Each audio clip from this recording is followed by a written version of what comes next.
ஒற்றுமையாக எப்போதும் நல்லா இருக்கணும். அதைத்தான் உங்ககிட்ட நான் வேண்டாம் வந்திருக்கேன். ஆண்டவா, என்னை கொஞ்சம் பாரு ஆண்டவா.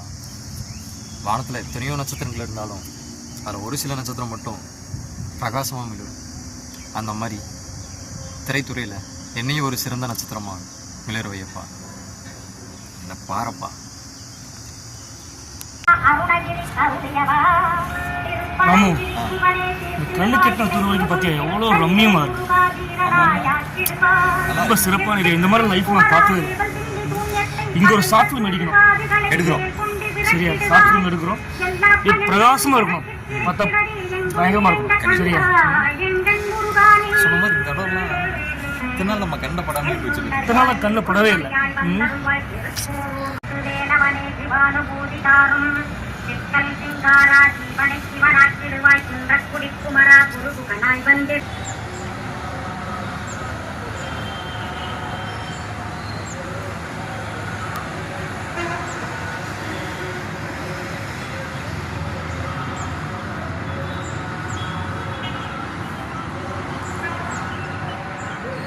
ராமு, அண்ணா எவ்வளோ பச்சை பசேன்னு அப்படியே ரொம்ப பிரமிப்பாக இருக்குல்ல?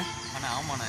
இந்த பச்சை பசேன்னு இருக்கிற அந்த மரங்களை பார்க்கும்போது நம்ம மனசுக்குள்ள ஒரு இனம் புரியாத சந்தோஷமா இருக்குல்ல? ஆமாண்ணா, எங்கேயோ இருக்காத ஒரு அமைதி இந்த இடத்துல. ஆமாம், பேசாம இங்கே தங்கிடலாங்கிற மாதிரி தோணுதுண்ணே. ஆமாம், அற்புதமாக இருக்குண்ணே இந்த இடம்லாம்.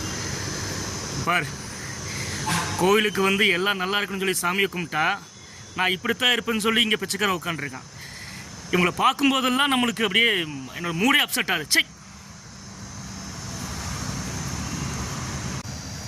ஏ ராமு, அவங்களுக்கு ஏதாவது சில்லறை கசனை போட்டு வா.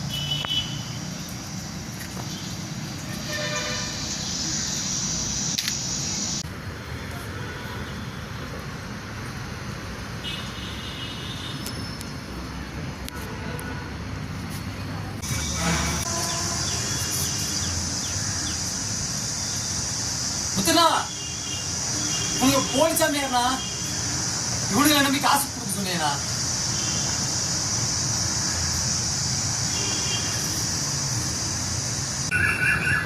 ஏயா, இந்த புனிதமான கோயில வந்து ஏன் அப்படி ஊரை ஏமாத்துறீங்க?